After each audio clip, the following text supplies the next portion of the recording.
এখন বলবেন মাননীয় সদস্য জনাব আন্দালিব রহমান পার্থ। 115 ভোলা 1।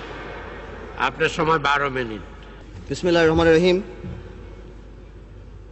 মাননীয় স্পিকার, আপনাকে ধন্যবাদ। প্রথমেই আমি সমবেদনা জানাই বিএনপির মহাসচিব প্রয়াত নেতা খন্দকার দেলোয়ার হোসেন আজকে মারা গিয়েছেন, ওনার উপর, ওনার পরিবারের উপরে। আমি ধন্যবাদ জানাই সরকারকে যে জাপান আমাদের সবচেয়ে বড় দাতা গোষ্ঠীর মধ্যে অন্যতম, তার এই বিপদে তার পাশে দাঁড়িয়েছে, এই জন্য আন্তরিকভাবে আমি ধন্যবাদ জানাই। মাননীয় স্পিকার, কোনো দেশের অর্থনীতি অনেকখানি ডিপেন্ড করে তার মিডল ক্লাস ফ্যামিলির উপরে, কত স্ট্রং তার middle class economy, middle class family দাঁড়ায়। স্লোলি বাট শিওরলি আমরা সেদিকে যাচ্ছিলাম, কিন্তু কোথা থেকে ঠিক 96-র মতো এক দরবেশ এসে হাজির হলো। মাননীয় স্পিকার, এটাকে আইসোলেটেডলি করে দেখলে হবে না। আজ থেকে 3-4 বছর আগে যারা সেলফ ডিক্লেয়ার্ড ব্যাংক্রাপ্ট ছিল, আত্মস্বীকৃত দেউলিয়া, যারা নিউজ পেপারে বলেছিল 700 কোটি টাকা 800 কোটি টাকা লস, যাদের 1000 কোটি টাকা বরং, সেই দরবেশরা এই 2 বছরে ব্যাংকের টাকা শোধ করে আরো 10,000 কোটি টাকার মালিক হয়ে গিয়েছে। এই দরবেশ এবং তার সাথে তাদের বিভিন্ন মুরিদ। আমি স্পষ্ট করে বলতে চাই, চোর কোনো দলের না। একজন মাননীয় সংসদ সদস্য বললেন আমাদের দলের বা 4 দলীয় ঐক্যজোটের একজনের নাম, যদি সেও থাকে সবার বিচার হওয়া উচিত। এখন সময় এসেছে। মাননীয় স্পিকার, একটা কথা নিবিড়ভাবে দেখতে হবে, এটা কোনো আইসোলেটেড হ্যাপেনিং না। সরকারের তরফ থেকে লাগামহীন বক্তব্য এসেছে। মাননীয় স্পিকার, আপনি স্মরণ করে দেখেন, আমি অবাক হয়ে গেলাম। মাননীয় সংসদ সদস্য বলল স্পেকুলেটিভ মানে নাকি ফটকা, তাহলে ফ্রড মানে কি? স্পেকুলেটিভ মানে যদি ফটকা হয়ে থাকে, তাহলে what is the meaning of fraud? একবার মাননীয় অর্থমন্ত্রী বললেন এখানে হতেই পারে, মাননীয় অর্থমন্ত্রী বললেন এগুলি হতেই পারে।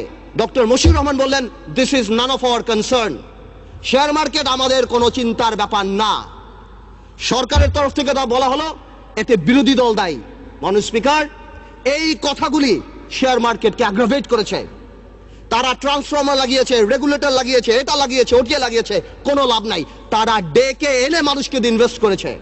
30 থেকে 40 হাজার কোটি টাকা বিদেশে চলে গেছে। মাননীয় স্পিকার, গত 2 বছরে 12 লক্ষ বিও অ্যাকাউন্ট হয়েছে। এর আগে আরো 20 লক্ষ ছিল, এর মধ্যে 8 লক্ষ শুধু আমাদের মা বোনেরা। মাননীয় স্পিকার, আমার যদি বিও অ্যাকাউন্ট থাকে, if I have a BO account, naturally my mother, my sister, my friend সবাই আমার উপরে ডিপেন্ডেন্ট থাকে। এক বিও অ্যাকাউন্ট দিয়ে 5 জন, 6 জন, 10 জন কাজ করে। আপনি জানেন বাংলাদেশে কোনো ব্যবসা বাণিজ্য এখন নেই, সারা পৃথিবীতে মন্দা। এই মুহূর্তে সবাই 2 লাখ টাকা 5 লাখ টাকা ইনভেস্ট করে 5,000 টাকা কামাই করার জন্য চেষ্টা করেছে। এটা কি কোনো অপরাধ? I can very well understand. বিজনেসে লস হবে, লাভ হবে, কিন্তু ডাক দিয়ে তো আপনি ধোকা দিতে পারেন না। বারবার ডেকে এনে শেয়ার মার্কেটে ইনভেস্ট করিয়ে তাদেরকে রাস্তায় ফেলে দেওয়া হচ্ছে। 30 লক্ষ লোক যদি স্বাধীনতা যুদ্ধে মারা যায় মাননীয় স্পিকার, তাহলে 30 লক্ষ লোক এই আওয়ামী লীগ আমলে ফকির হয়েছে। মাননীয় স্পিকার, মাননীয় speaker, one thing I just don't understand. আজ থেকে 1 বছর আগে এইখানে দাঁড়িয়ে বললাম এয়ারটেলের কথা। এই এয়ারটেল 2000 কোটি টাকার শেয়ার কেলেঙ্কারি করে বাংলাদেশকে 95 কোটি টাকা স্ট্যাম্প ডিউটি দেয়নি। সারা বাংলাদেশ যখন বিদ্যুতের জন্য পাগল, এক আরবিতে 2,80,000 অ্যাপ্লিকেশন আছে বিদ্যুতের, 5 লক্ষ শুধু আছে বিভিন্ন কলকারখানা প্রতিষ্ঠান, বড় ছোট দালানের। 210টা টাওয়ারে নির্বিচ্ছিন্ন বিদ্যুৎ সংযোগ দেওয়া হচ্ছে এই এয়ারটেলকে।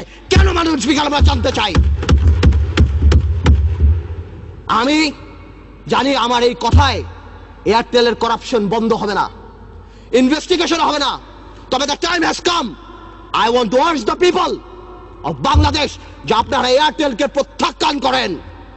যেই কোম্পানি ইস্ট ইন্ডিয়া কোম্পানির মতো এত কোটি কোটি টাকা ট্যাক্স ফাঁকি দিয়ে, স্ট্যাম্প ডিউটি ফাঁকি দিয়ে এই দেশে ব্যবসা বাণিজ্য করছে, তাদের ইন্টেনশন ভালো না। আমি সবাইকে অনুরোধ করব বাংলাদেশের যে আপনারা এয়ারটেলকে বয়কট করেন, পাবলিকলি বয়কট করেন। মাননীয় স্পিকার, সন্ত্রাস সন্ত্রাস আর পাওয়ার প্ল্যান্ট। একটা কথা আমি শুধু বলবো, একজন মাননীয় সংসদ সদস্য বললেন ইলেকট্রিসিটিতে নাকি দেশ প্রেগনেন্ট হয়ে গেছেন। I am not use to this languages, but আমার জবাব দিতে যখন দেখি চানাচুর কোম্পানি, ফার্নিচার কোম্পানি, নাম নিচ্ছি অটোবি, যারা সারা জীবন ফার্নিচার বানিয়েছে তারা বিদ্যুৎ প্ল্যান্ট পেয়েছে, আমার মনে হয় এই প্রেগন্যান্সি খুব তাড়াতাড়ি মিসক্যারেজ হয়ে যাবে এবং এই দেশে বিদ্যুৎ আসবে না। আমরা চাই, আমরা দেখতে চাই যাতে বিদ্যুৎ আসুক। আমি যদি দেখি গাধাকে দিয়ে ঘোড়ার রেস দৌড়ানো হচ্ছে, আমি জানি এই গাধা গন্তব্যে কোনোদিন পৌঁছাবে না। মাননীয় স্পিকার, ডক্টর ইউনিসকে নিয়ে কিছু কথা না বললেই নয়। মাননীয় speaker, I will not go into the details of the law. তবে অনেকেই বলে যে ল ইজ ইকুয়াল। এখানে অনেক বড় বড় কনস্টিটিউশনের বিজ্ঞ লোকেরা আছেন, তারা যদি থাকতেন আরো সুবিধা হতো। মাননীয় স্পিকার, যদিও পার্লামেন্ট বলে, সংবিধান বলে ল ইজ ইকুয়াল, বাট বাস্তবে কিন্তু ল ইজ নট ইকুয়াল। 111-এ দেখেছি অনেক বড় বড় নেতাদেরকে বিষ তেলে রাখা হয়েছে, কিন্তু দুই নেত্রীর জন্য আলাদা জেলখানা রাখা হয়েছে। এই পার্লামেন্টে আমি যা বলবো দ্যাট ইজ ইমিউন। ডিপ্লোম্যাটরা অনেক কিছু করে, ইমিউনিটি আছে। কিছু কিছু ক্ষেত্রে কিছু কিছু স্পেশাল মানুষের জন্য ল একটু কার্ভ করে যেতে পারে। Doctor Yunus, I can very well understand 65 বা 70 ইয়ার্স ওল্ড, বাট 80 বছরের রাষ্ট্রপতি যদি এত বড় বক্তব্য লিখতে পারে, 75 বা 70 বছরের ডক্টর ইউনুস আমি মনে করি গ্রামীণ ব্যাংকের এমডি পদে ভালোভাবেই থাকতে পারত। মাননীয় স্পিকার, ডক্টর ইউনুস বাংলাদেশের সম্পদ না পৃথিবীর সম্পদ। আমি দেখেছি আমাদের মাননীয় পররাষ্ট্রমন্ত্রী বলেছেন this will not affect our relationship, বহির্বিশ্বের সাথে আমাদের সম্পর্কে। ঠিক তার পরের দিনই জন কেরি বলেছেন উই আর কনসার্নড। 23 জন কংগ্রেসম্যান বলেছেন উই আর কনসার্নড। বহির্বিশ্ব ফোন উঠে ঝগড়া করবে না, এটা তাদের diplomatic language, that we are concerned, we are looking into the matter. Doctor Yunus আমাদের মতো না। আমার ফোনে সবচেয়ে বড় ভিআইপি ফোন করে জয়নাল আবেদিন ফারুক সাহেব, আর ডক্টর ইউনুসের ফোনে ফোন করে হিলারি ক্লিন্টন। মনে রাখতে হবে সে কোথায় উঠে গিয়েছেন। ডক্টর ইউনুসের এই ব্যাপারটা অ্যামিকেবলি সেটেল করা যেত। আই হ্যাভ উইটনেসড ইট। আমি নিজে দেখেছি বিবিসিতে হোয়াইট হাউস স্পোকসম্যান বলছে we are deeply concerned, this is Yunus allergy. আমি জানি অনেকে বলতে পারবে এটা আমাদের সার্বভৌমত্ব, আই ক্যান আন্ডারস্ট্যান্ড, এটা আমাদের সার্বভৌমত্ব, কিছু একটা ব্যালেন্স নিড টু বি ড্রন। এখন সার্বভৌমত্বর সাথে ব্যালেন্স, এখন গ্লোবালাইজেশনের সময় কালকে বাংলাদেশে বিপদ হচ্ছে, আমরা তাদের কাছে যে হাত পাততেছি, দুই নেত্রীর মনোমালিন্য হচ্ছে, নির্বাচনে যাবো কি যাবো না, আমেরিকান এম্বাসির দাওয়াতে ভিড় লেগে যাচ্ছে, এখানে ভিড় লেগে যাচ্ছে, আর যখন কোনো কিছু হচ্ছে তখন কি বলা হচ্ছে এটা আমাদের সার্বভৌমত্ব ব্যাপার। এটা সার্বভৌমত্ব ব্যাপার না, এটা পার্সোনাল ভেন্ডারের ব্যাপার। সংসারের কথা আসতেছে, excuse me, I would appreciate if you let me finish. Yes, please, uninterruptedly. Thank you. Understand it? Yes, you should know it. আমি আরেকটা কথা বলতে চাই, সন্ত্রাসের কথা আপনি বলেন, একটা চেইন অফ কমান্ড থাকতে হবে। যেই দেশের স্বরাষ্ট্র প্রতিমন্ত্রী শাহরুখ খানের কনসার্টে যে মাটিতে বসে, সেই দেশে কি হতে পারে? মান ইজ্জত কোথায় যায় আমাদের? আ মন্ত্রী ইজ নট আ পারসন, আ মন্ত্রী অফ দ্য ফ্ল্যাগ। সেই মন্ত্রী আমাদের, সেইখানে স্বরাষ্ট্রমন্ত্রী যেই কাজ করে, এই দেশে এগুলি হতেই পারে। মাননীয় স্পিকার, অনেক কথা বলে অনেক কিছু শেষ করা যাবে না, তবে আমি এতটুকু বলতে চাই ডেমোক্রেসির সাথে গুড গভর্নেন্স থাকতে হবে, মোরালিটি থাকতে হবে। আপনি কল্পনা করতে পারেন মাননীয় স্পিকার, একজন অ্যাটর্নি জেনারেল ওই পদে বহাল থাকে, কিভাবে সে বসে বলে কে নোবেল প্রাইজ পাওয়া উচিত, কে নোবেল প্রাইজ পাওয়া উচিত না। এটা অসম্ভব। আমার দুঃখ হয়, আমার ভয় হয় যে মাননীয় অ্যাটর্নি জেনারেল যদি চাটুকারিতা করে আগামীতে ভবিষ্যৎ ল মিনিস্টার হওয়ার জন্য আমার বলার কিছু নাই, কিন্তু যদি তার বুদ্ধি এই হয়ে থাকে যে সন্তু লারমার প্রধানমন্ত্রী, হ্যাঁ কে পাক না পাক that is not our concern, কিন্তু ফোরামটাকে ডক্টর ইউনুসের পাওয়া উচিত ছিল না, এই বুদ্ধি যদি অ্যাটর্নি জেনারেলের হয়ে থাকে, তাহলে আমি শঙ্কিত যে বাংলাদেশের জুডিশিয়ারি কোন দিকে যাচ্ছে। মাননীয় স্পিকার, আমাদের সবার কিছু কিছু ব্যাপারে একটা ন্যাশনাল কনসেনসাস হওয়া উচিত। নতুন প্রজন্মের রাজনীতিবিদ হিসাবে আমি এতটুকু ক্লিয়ার করে বলতে চাই, শেয়ার মার্কেট আওয়ামী লীগ বা বিএনপির প্রবলেম না। আমরা চাই এটা খোলাসা হোক। কেন এতদিন রিপোর্ট আসছে না? আমরা জানতে চাই যারা সেলফ ডিক্লেয়ার্ড ব্যাংকরাপ্ট ছিল তারা কিভাবে 30-40 হাজার কোটি টাকা আছে। আমাদের টেলিফোন যদি ট্যাপ করা হয়, আমরা জানতে চাই সেই দরবেশ আর সেই মুরিদদের টেলিফোন কেন ট্যাপ করা হয় না।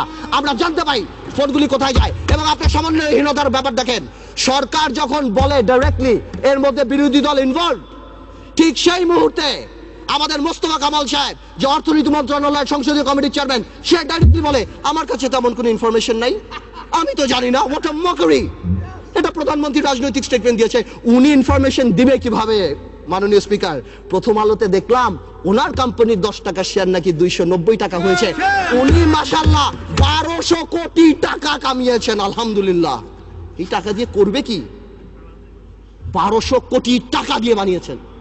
এই সমন্বয়হীনতার অভাব, বারবার যে কোনো কাজে ডিউ ডিলিজেন্স ছাড়া বিরোধী দলের উপরে আঙ্গুল উঠিয়ে দেওয়া আর শুধুমাত্র বলা এখানে করাপশন, এখানে করাপশন। হাজার হাজার আজকে শেয়ার মার্কেট আবার ফল করেছে, ডেকে এনে ফল করায়।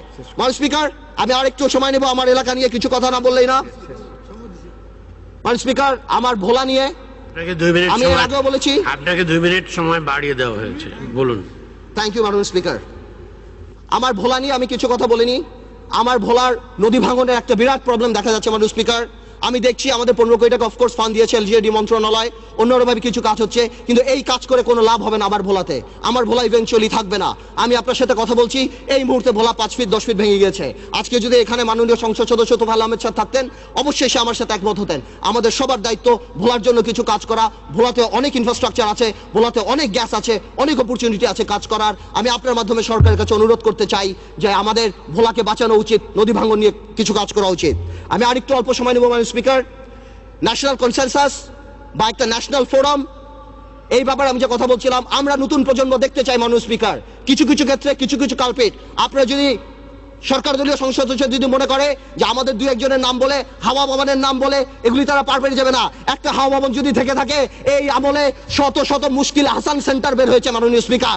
আপনি যদি সেখানে যান, আপনার মুশকিল আসান হয়ে যাবে মাননীয় স্পিকার। আপনি দরবেশের মুরিদ হবেন, আপনাকে ভূ দিবে, 2000 কোটি টাকা মালিক হয়ে যাবেন। শত শত লোকসানের কোম্পানি, জিএমজির মতো কোম্পানি, ওয়েস্টিনের মতো কোম্পানি আপনি নিয়ে যাবেন 20 কোটি টাকাকে বিলিং ভ্যালুতে বড় করে আপনি শেষ করে দিবেন। আপনি হঠাৎ রাতারাতি 40 কোটি টাকার মালিক হয়ে যাবেন। সর্বশেষ আমি একটা কথা বলবো, আমি সরকারকে আন্তরিকভাবে ধন্যবাদ জানাই যে সরকার এই দরবেশ বাবাকে বাংলাদেশের অর্থমন্ত্রী বানায় নাই। যদি বানাতো, দেশটার প্লেসমেন্ট শেয়ার বের করে, দেশটার বুক বিল্ডিং বের করে এখন মার্কেটে বিক্রি করে দিত। আপনাকে ধন্যবাদ মাননীয় স্পিকার।